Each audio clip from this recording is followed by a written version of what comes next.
I'm Caden, here with my brother, Cal, and you're listening to Eating W's. eat the W.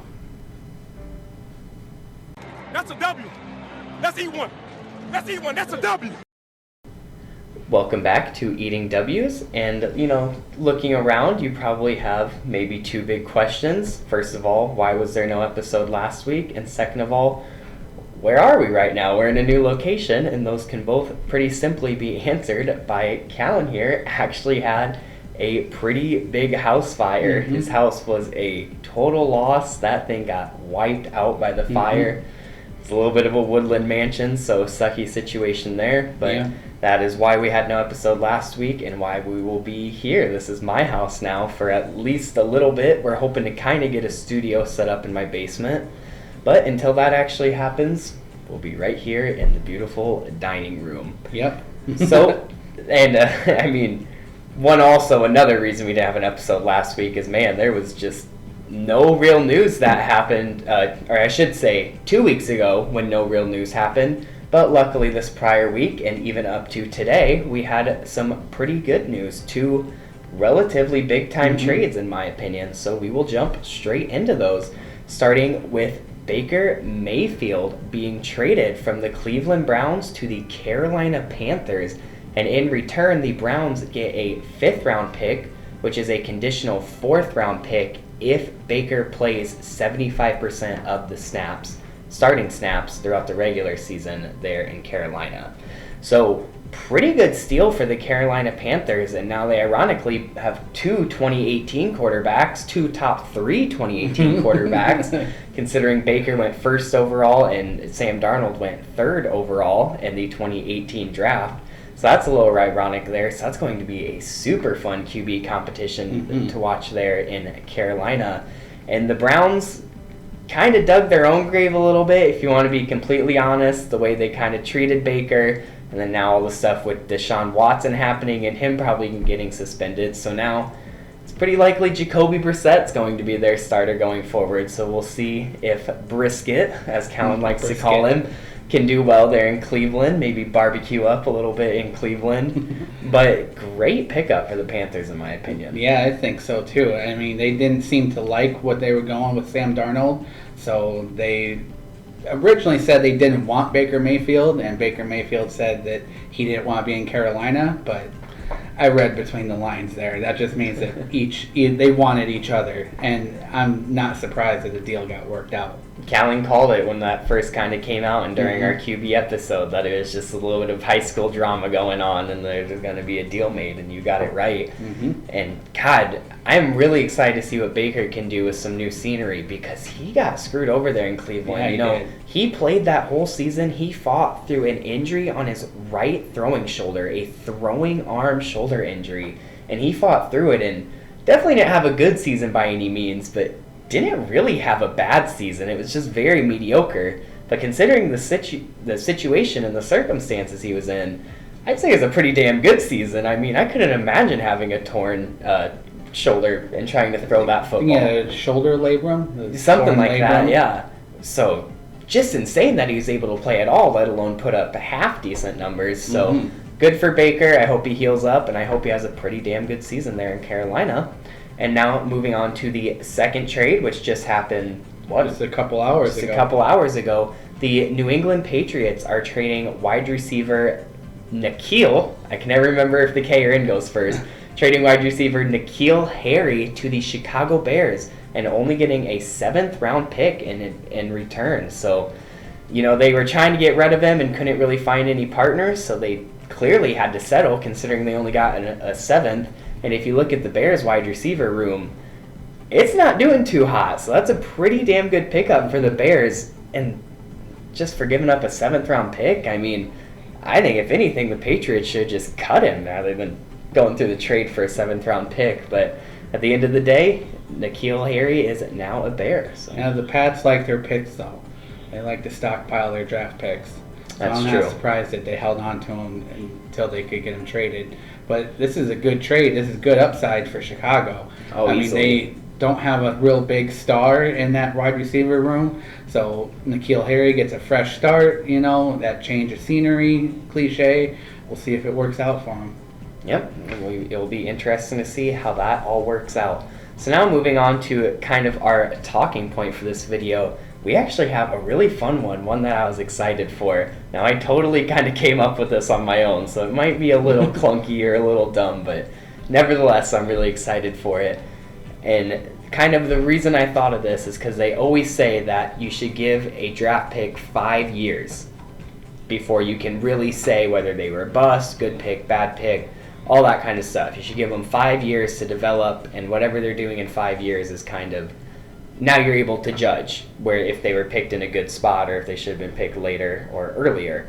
So, going along with that, Cal and I are now going to the past 5 years of drafts and picking a player that we think will have either a breakout season or even take a higher step up from what they did last season in 2022. So like I said, a little clunky here because we're going to be talking about players from 2021 even, which of course was only last year's draft, but we are going to be going all the way back to 2017 and talking about one player from that year. So something fun, something that we'll probably continue to do every year. Of course, next year doing 2018 to 2022 and talking about some breakout players or people who will step up from those draft classes again now.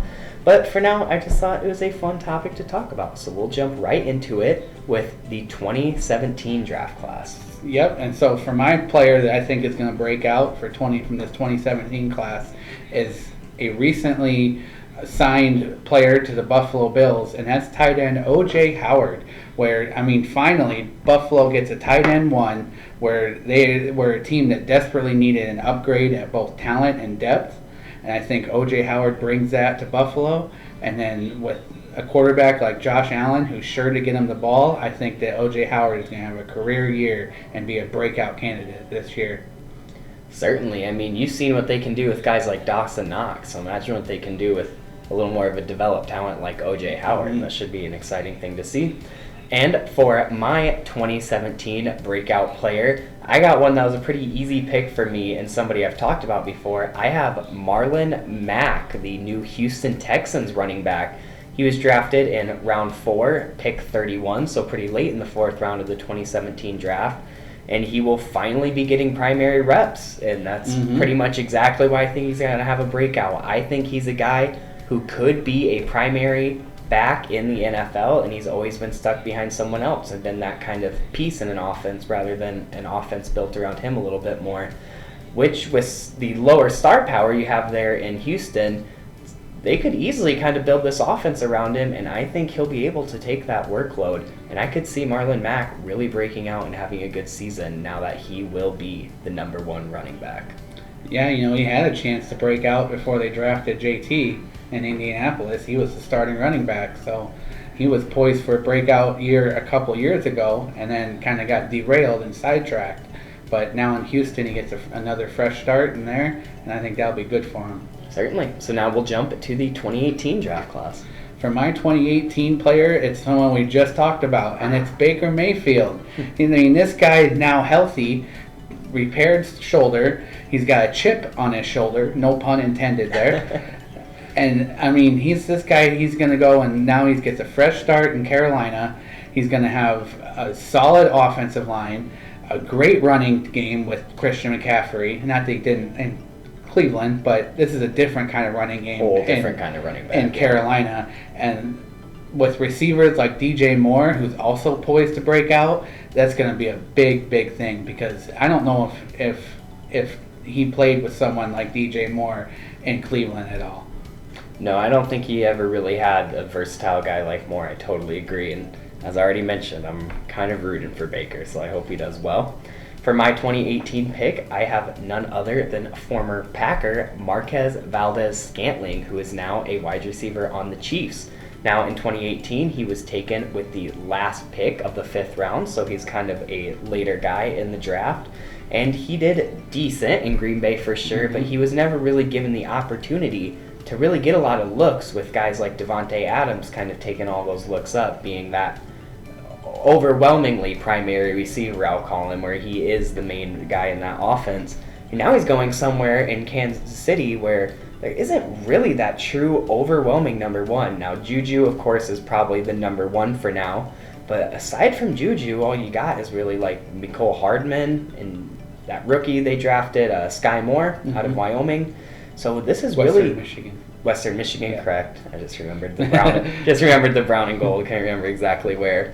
But this is really his chance to show himself as a primary receiver and see if he can maybe get those looks. And you can't really say he lost much quarterback talent going from Green Bay to Kansas City. So he's used to playing with an elite level quarterback, and he will continue to do it there. So I hope he can do well there. I say good riddance. You didn't like MVS? I did. I liked, but he had hands of stone. He has a lot of dropping problems. With his size and speed combination, he should have been a lot better than he ended up being. He definitely had the skill set to be a number one guy, and the fact that Green Bay didn't re-sign him makes me think that they were just done with his drops. Yep, which they very much could be. So now we will jump to our 2019 picks. So for the 2019 draft, I'd switch over to the defensive side of the ball, and I predict that Max Crosby, the defensive end for the Vegas Raiders, will have a huge year. I mean, this guy is just all hustle. He's a blue-collar player, and it has really paid off for the Raiders up to this point. He got a fresh contract extension and a new partner on the other side of the defense in Chandler Jones that I think will allow him to have a career year for a defensive end in Vegas this year. Certainly. He already had a pretty damn good season, so I could easily see him stepping up and even taking a bigger role now that there's not really an opportunity for you to double him at this point on that line with some of the linebackers and extra quarterback pressure they have now with Chandler Jones there. So he's going to be getting a lot of one-on-one looks with those tackles, which is a scary thing to have.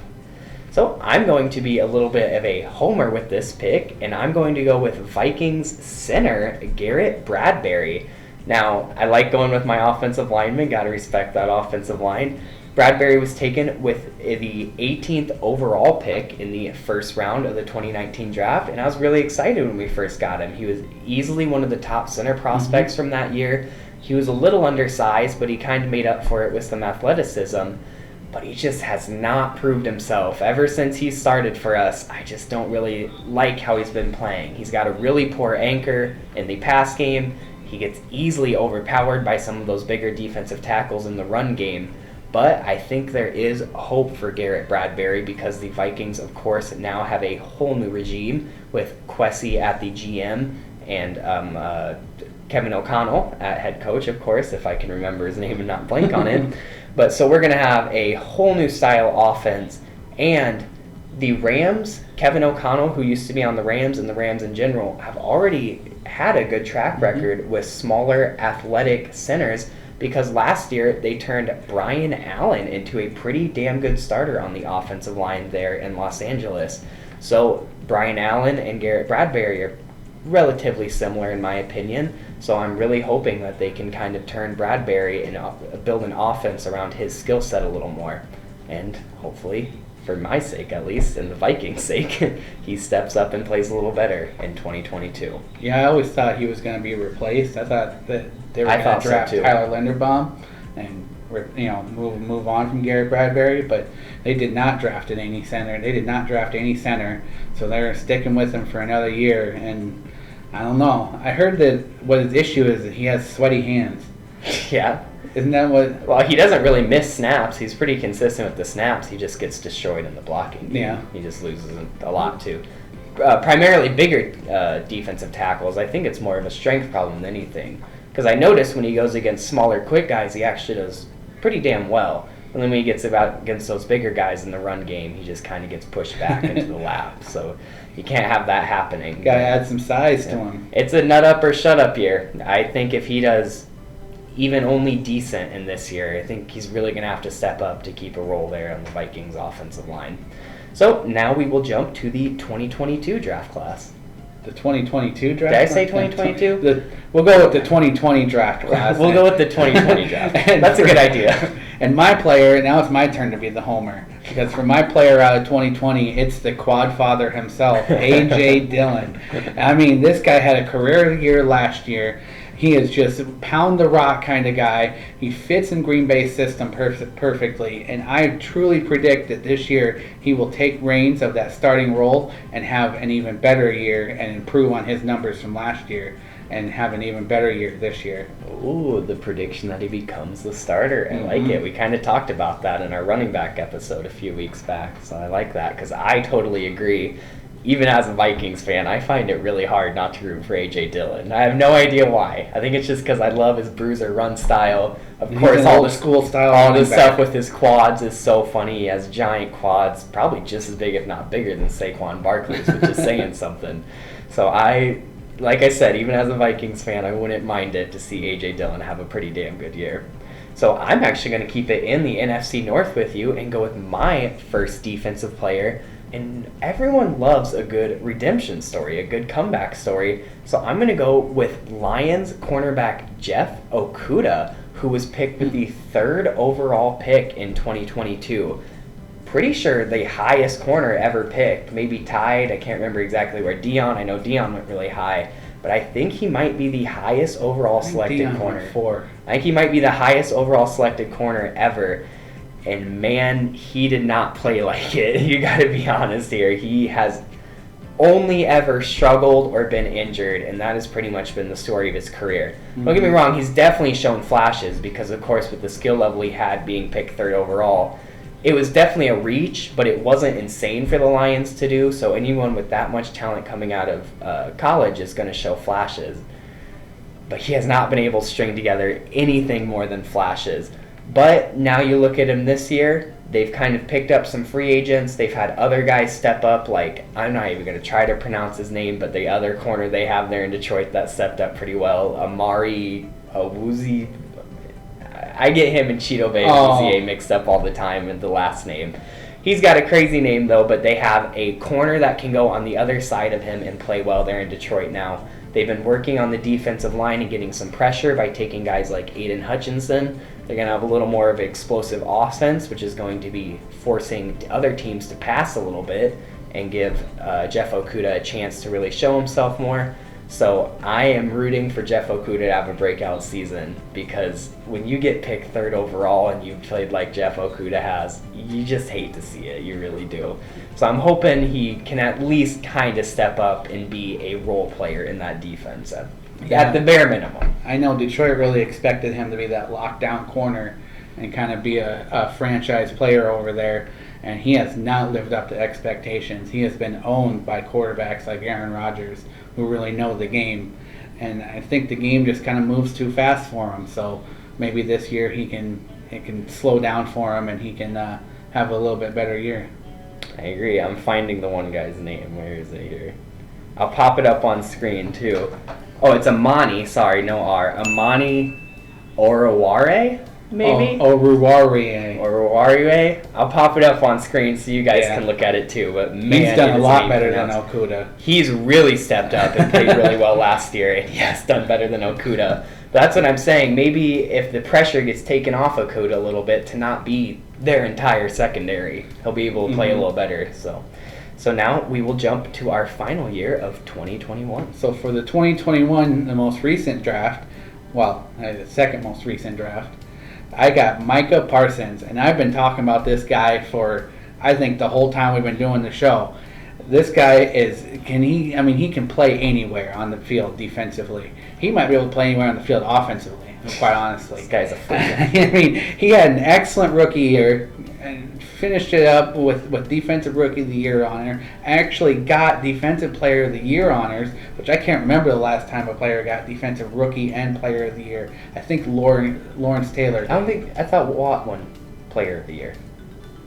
Parsons definitely won Rookie of the Year, but I think Watt won Player of the Year. Watt didn't win Player of the Year, but he got votes for Player of the Year. Yeah, and I was just saying, I don't think anyone's won both, but I think Lawrence Taylor did win both. He was unanimous rookie, easily, yeah. So. But I really think that they're going to build around Micah Parsons, and whether he plays on the edge, whether he plays the off the ball linebacker, he's going to be an all-star either way, and he's going to really build off of that Rookie of the Year campaign, and I predict that he will be this year's Defensive Player of the Year. I could easily see it. Like you said, he got votes and really gave TJ Watt a run for his money last year as a rookie. So he's a hell of a player. His main problem is off-field stuff. So hopefully for him, he can kind of keep wrangling a little bit and keep playing well. But for my final pick, I have the easiest pick of this episode, in my opinion, by far. I have Houston Texans QB Davis Mills. He was picked with the third pick of the third round in the 2021 draft. And what I'm about to say can actually probably be said for any of the 2021 quarterbacks. But he did not have the talent around him to be thrown into the fire the way he did for his team. But Davis Mills even more, because he wasn't supposed to be thrown in the fire. All those other guys knew they were going into hell. They had a one-way ticket there. Zach Wilson in New York, Trevor Lawrence in Jacksonville. They knew they were going straight to the bottom and were building up. But Davis Mills thought he was going to get some time to develop. He was going to let Tyrod start in front of him. But then Tyrod got hurt a little bit in, and whoosh, he was thrown into the fire like nothing. Tyrod prophecy. But the Tyrod prophecy will come true. I think it's going to happen. And why I think Mills is going to step up more than some of those other guys who, like I just said, were thrown into the fire and didn't have the weapons either, is just maybe a little bit of rooting for the underdog because he's the least likely to. But it just seems so fitting. It seems like they got the new coaching staff now. They got Brandon Cooks, who's aging a little bit, but is still a hell of a receiver. He's got a lot of other rookies who I think are going to step up with him in that passing game. A few receivers and one tight end that I can think of off the top of my head that were also rookies with him last year, so he has that familiarity with them. The defense have been a little more improved on, and Lovie Smith is going to make sure that that defense is really good, which is just going to take pressure off of him. Marlon Mack, who I just talked about earlier in this episode, there's just a lot of things that I think are really going to help Davis Mills out, and I could see him being easily the best quarterback from the 2021 draft class in this next season.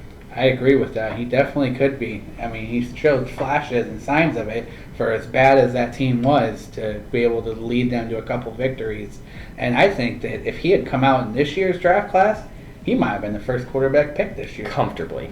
Easily. And I mean, I think almost any quarterback in this draft class, even in the 2021 draft class rather, even look into like your Mond and your Kyle Trask, I think any of them would have been first in the 2022 draft class. That's just how bad the 22 quarterback draft class was.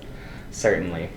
So those were some of our picks. I hope you liked kind of the clunky idea because I really enjoyed talking about it and making the list. So thank you all so much for watching. We will try to get an episode out next week in a new kind of built studio, so we'll see how that goes. That'd be awesome if that actually worked out, but we'll see. Maybe it'll be here again. Who knows? But thank you all so much for watching, and until next time, don't forget to eat the W.